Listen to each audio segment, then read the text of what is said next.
ओडिया घरे घरे परिचित पिठा रेसिपी आज आपण मानक सेयार करी। आज आम प्रस्तुत करवा माणबसा गुरुवार स्पेशल पिठा। तो बिना झंझट बनिकी रेडी हम। आदि प्रथम थर भी बनाऊँ भी परफेक्ट बनिकी रेडी हम।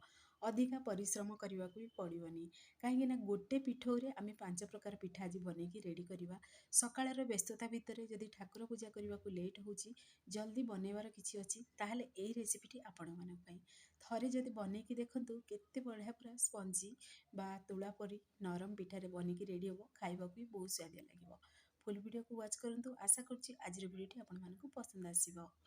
नमस्कार, जय जगन्नाथ झिली कुकिंग को आपण मानक अनेक अनेक स्वागत। प्रथमे देखंतु एठी नेछि किछि बिरी नेछि एठी पूरा 2 ग्लास बिरी मु बतरी देइथिली राति रु ही।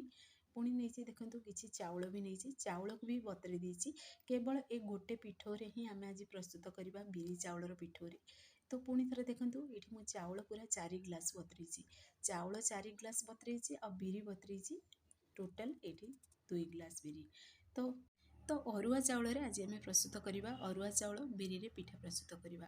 तो देखो ये मुझे अल्प टिके बिरी को रखीदे पर बनैबी जेहेतु आपण मानक वीडियो शेयर करार अच्छी। तो ये अल्प टिके ही मिक्सर ग्राइंडिंग करछि। तो ये गोटे जार मु बिरी एठी ग्राइंडिंग करछि आ गोटे जार से एड कर दीजिए चाउल। तो दुईटा जाक आम बाटिक रेडी करदे। तो देखो गोटे जार ही चाउल मुझे ग्राइंडिंग करछि। तो पूरापूरी फाइन पेस्ट हवा दरकार। तो पुणी थे एबे चलतु आम आग प्रणाली प्रस्तुत करवा। प्रथम पिठा रेसिपीटी आम बनइबा। प्रथमे आम बनइबा आज आम पुली बा मीठा चकुली बोली भी आपण मैंने आपको कहींपारे। तो प्रथम आम गोटे बाउल नवा से एड करदे आम चाउल बटा को। ये मु 2 बेला चाउल बटा एड कर 2 बेला चाउल बटार मेजरमेंट रे गोटे बेला मु एड कर बिरी। तो बिरी बटा को एड कर पुणी थे देखूँ जी मीठा खाइबे से अनुसार चीनी एड करदे। पुणी देदेवे स्वाद अनुसार लुण को एड करदे। स्वाद अनुसार लुण एड कर सारापर आम पूरा कंटिन्यू पूरा मिक्स करवा। ये मिक्स करी आम गोटे पेस्ट बनईके रेडी करवा। तो मुझे किसी भी पानी एड करनी जेहेतु टिके ये पुली बा मीठा चकुलटा टिके बहलिया रहिबो। तो खाइबा को देखिए बहुत स्वादिया लगे से मुझे पानी टोटाल भी एड करनी। तो अल्प टिके केवल आम स्वाद को बढ़ाई पान मधुरी अल्प टिके एड करवा। ये पान मधुरी पूरापूरी ऑप्शनल अच्छी चाहिए एड करेंगे ना स्किप करेंगे। जेहेतु मीठा पिठाटा देखिए से पान मधुरी एड करेंगे खाइबा समय पाटी को लगिले तो बहुत बढ़िया लगे। तो ये चलतु आपको साइड रखीदे आग प्रणाली प्रस्तुत करवा। तो देखो ये गोटे नहीं गोटे पितल थाली नहीं आ कदली पत्र ताऊपर रखीदे। तो ये आम साइड रखीदे। एबे गोटे आम पेन नवा पेन को प्रथम आम गरम हवा देवा। पेन पूरा गरम हो सारा पर घी तेल जहाँ भी आपने ग्रीस करेंगे। तो ये मुझे रिफाइन तेल ही ग्रीस कर गोटे गोटे बेला आम से पुली की एड करवा बटा को आम एड कर पुली प्रस्तुत करवा पुली बा मीठा चकुली प्रस्तुत करवा। तो देखो टिके मीठा चकुलीटा टिके बहलिया रहे से मुझे छोट छोट बनई आपण मनपसंद अनुसार आपने छोट बड़ ये बनई पारे। तो ये मुझे 2टी चकुली एड कर मीठा चकुली गोटे साइड टे आम फ्राए हो सारापर पुणी थे आम उल्टे देवा। तो सेम प्रोसेस रे आ गोटे चकुली को भी आम उल्टे देवा आ गोटे साइड टे आम फ्राए होगा दबा। ये चकुली रेसिपीटी देखिए खाइबा को बहुत स्वादिया लगे। आदि आपण मैंने पान मधुरी पकाना ताले अल्प टिके पान मधुरी पकईकी देखूँ बहुत टेस्टी लगे खाइबापी।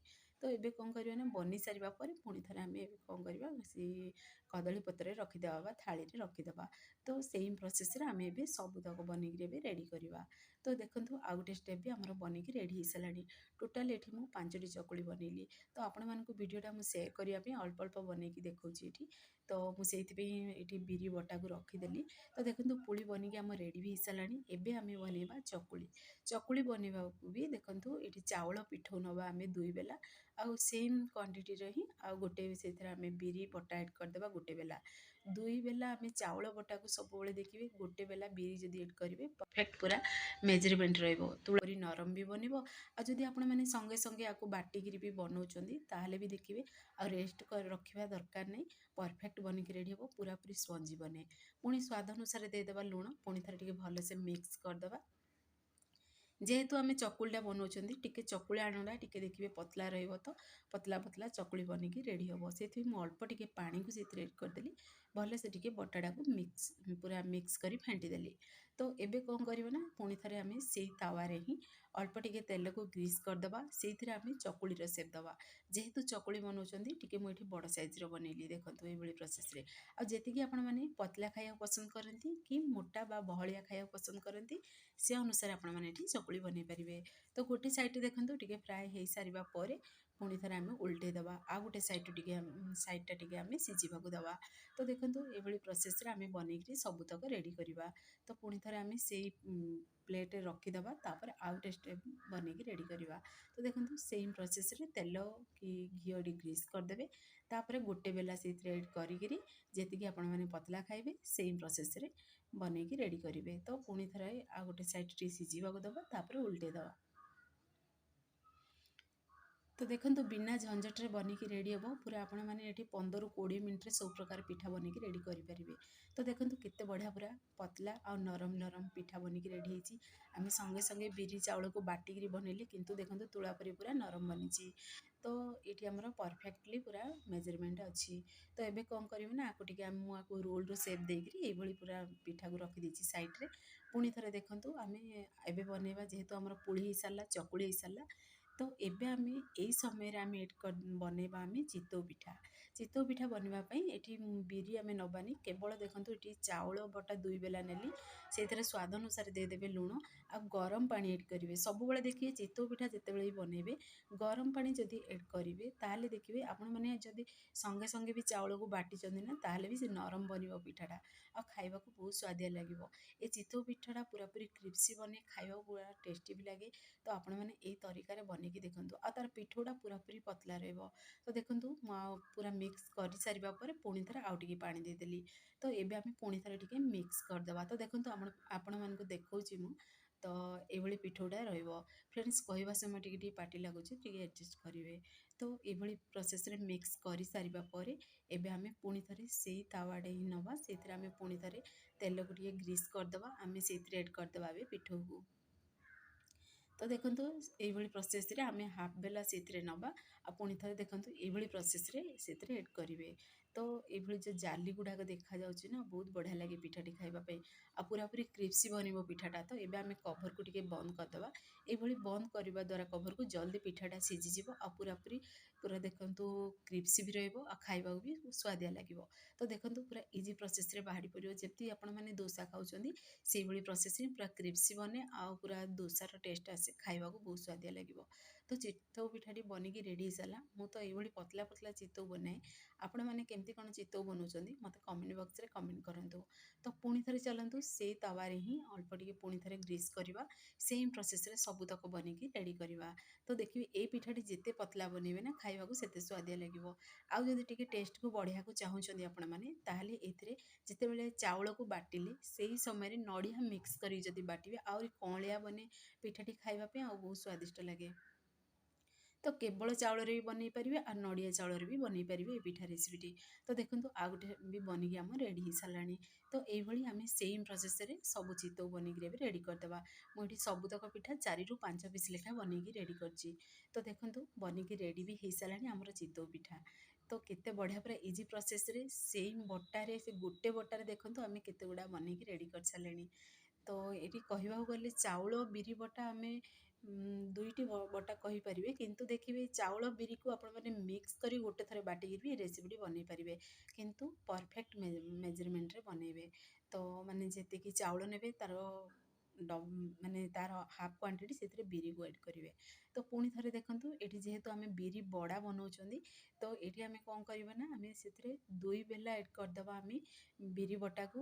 ଆଉ ପୁଣି ସେଥିରେ ଗୋଟେ ବେଲା ହିଁ ସେଥିରେ ଚାଉଳ ବଟାକୁ ଏଡ୍ କରିବା। ଯେହେତୁ ବିରି ବରାଟା ତ ଦେଖିବେ ସଫ୍ଟ ଲାଗିବ ଖାଇବାକୁ, ତ ସେ ଦେଖିବେ ପୁରା ସ୍ପଞ୍ଜି ରହିବ, ତ ଟେଷ୍ଟ ଲାଗିବ। ସ୍ୱାଦ ଅନୁସାରେ ଦେଇଦେବେ ଲୁଣ, ଯେତିକି ମିଠା ଖାଇବେ ସେ ଅନୁସାରେ ଚିନିକୁ ଏଡ୍ କରି ମିକ୍ସ କରିଦେବେ। ପୁରାପୁରି ଫେଣ୍ଟି ଦେବେ। ଦେଖନ୍ତୁ ଏଇଭଳି ହେବା ଦରକାର ବେଟରଟା। ତ ଦେଖିବେ ବିରି ବଡ଼ା କି ବିରି ବରା ବନାନ୍ତୁ, ବିରିର କ୍ୱାଣ୍ଟିଟି ଯଦି ଅଧିକା ରହିବ ତାହେଲେ ଖାଇବାକୁ ବହୁତ ସ୍ୱାଦିଆ ଲାଗିବ। ଆପଣମାନେ ଭାବୁଥିବେ ଏଇଥିରେ ମୁଁ ଯେହେତୁ ଚାଉଳ ବଟା ଏଡ୍ କଲି ତ ବରାଟା ପୁରା ଟାଣ ବନିବ, କିନ୍ତୁ ଆଗକୁ ମୁଁ ଦେଖେଇବି କେତେ ବଢ଼ିଆ ପୁରା ସ୍ପଞ୍ଜି ବନିଛି ବରାଟା ବା ବିରି ବଡ଼ାଟା, ମିଠା ବଡ଼ା। तो देखंतु एभଳି आमे पकुड़ी सेप्र तेल गरम हो सारिबा परे आमे एड करिबा। मु एठी रिफाइन तेलरे ही फ्राए करूची, आपण माने चाहिले एठी घिओरे भी फ्राए करि परिबे। जदि ठाकुरंक पाखरे जदि आपण माने घिओ पिठा लगियाको चाहुचंदी भोग, ताहले सेम प्रोसेस रे घिओरे भी पिठा आपण माने छाणी परिबे। तो देखंतु एभଳି गोल गोल पीसेस रे आमे सेतरे माने गोल गोल सेप रे आमे सेतरे एड करदबा। एड करिकि आमे गोटे साइड टिके फ्राए होला पर्यंत अपेक्षा करिबा। फ्राए हो सारिबा परे आमे ताको उल्टे दबा। देखंतु एभଳି प्रोसेस रे उल्टे देबे। माने केही भी जानी परिबेन जे आपण माने आकु चाउल बिरी रे बनेइचंदी बड़ा पिठा बोली। सेम टेस्ट आसे आउ खाइबाकू बहुत बढ़िया लागे, कुरकुरे लागे। आपण माने थरे ट्राए करे देखंतु चाउल बटा बिरी रे बड़ा बनेगिरी। तो देखंतु गोटे स्टेप बनेगी रेडी हो साराणी, पुणी आ गोटे स्टेप भी बनेगी रेडी हो सारा। केते बढ़िया पूरा कलर भी आसी। तो एबे पुणी थरे आमे सेम प्रोसेस रे रखिदबा से प्लेट रे। तो देखंतु हमर 4 प्रकार पिठा बनिकी रेडी हो साराणी। तो आपण मानकु ए 4 प्रकार पिठारु को पिठाटी अति सहज लागिला कमेंट करिवे। तो देखंतु आउ बाकी बिरी बटा अछि सेतिरे पुणी थरे सेई 2 बेला ही मेजरमेंट रे मु रखिछि। तो एबे आमे सेतिरे आउ अल्प टिके गोटे बेला ही सेतिरे ऐड करदबा। आमे से चाउल बटा को ऐड करि सारिबा परे हाफ चामच सेतिरे ऐड करदबा जीरा आ स्वाद अनुसार देदबा लूण। हाथ साहाय्य रे भलसे मिक्स करि टे फेंटी दबा। तो सुजी बिरी रे तो आपण माने बहुत थर बरा बनै खाइथिबे, किंतु चाउल बिरी रे बरा बनेइकी देखंतु बहुत स्वादिया लागिवो खाइबा पई। तो एबे चलंतु ताको आमे गोलाकार शेप मु एठी देइछि। मु एठी ताको माने बरार शेप देइनी, केवल गोलाकार शेप देइछि। देखंतु एभଳି गोलाकार शेप देइकरी बनेଇବା द्वारा देखिबे पूरा पूरी स्पंजी बने बराटा आउ खाइबाकू बहुत स्वादिया लागिवो। तापरे सेम सेम शेप देइ सारछि, बहुत थर मु बनेइकी आपण मानकु शेयर करछि। मु भाबिली आज टिके गोलाकार शेप ही देबी। आ जेहेतु आज आमे पिठा बनौचंदी, ये पिठार ही शेप दवा ताकू, सेइथिबे मु आकू गोलाकार शेप दे देइछि एभଳି प्रोसेस रे। तो एबे आमे सेइथिरे अल्प अल्प पोर्शन नि ऐड करदबा। गोटे साइड टिके फ्राए हेइ सारिबा परे उल्टे दबा। तो देखंतु आमे आकू हठात बाटिले बनेइले बिल्कुल भी देखंतु टाण बनुनी, पूरा पूरी स्पंजी बनिछि। बरा भी आपण माने देखि जानि परथिबे केमती कोन बनिछि। आ बिना बेकिंग सोडा, बिना खाइबा सोडा रे बनिकी रेडी हेछि। बहुत बढ़िया तुळापुरी नरम नरम बरा बनिकी हमर रेडी भी हेइ सालानी। तो सेम प्रोसेस रे बनेइकी आमे पुणी थरे से प्लेट रे रखिदबा। तो एभଳି प्रोसेस रे मु सबतक बनेइ देली। तो देखंतु फाइनली हमर 5 प्रकार पिठा बनिकी रेडी हेइ सालानी। ए भितरु को पिठाटी आपण मानको अति इजी लागिला मते निश्चय कमेंट माध्यम जणेबे। फ्रेंड्स आपण माने जदि वीडियो टी मोर पसंद आसीबो सांग मानको शेयर करंतु, लाइक करंतु। चैनल रे जदि नुवा अछंदी चैनल को मोर सब्सक्राइब कर दियंतु, बेल आइकन क्लिक कर दियंतु। जहा फल रे मोर सब वीडियो नोटिफिकेशन प्रथमे आपण मानको पहुंचीबो। मु एमती इजी इजी वीडियो नै आसीबी, आपण माने देखिरे घरे निहाती ट्राई करंतु। आ जदि फेसबुक पेज देखुचंदी ताहले फेसबुक पेज मोर फॉलो करंतु। इंस्टाग्राम रे देखुतली फॉलो करबाकू जमार बोलंतुनी। देखंतु बरा को आपण मानको मु देखै दुछि पाखरु केते पूरा तुळापुरी नरम बनिछि आ बढ़िया बनिकी रेडी हिछि। तो आपण माने आकु निहाती ट्राई करिवे आ कमेंट बॉक्स रे कमेंट करिवे। आपण मानकर अनुभूति मो सहित शेयर करंतु। तो फाइनली रेसिपी टी बनी गलानी।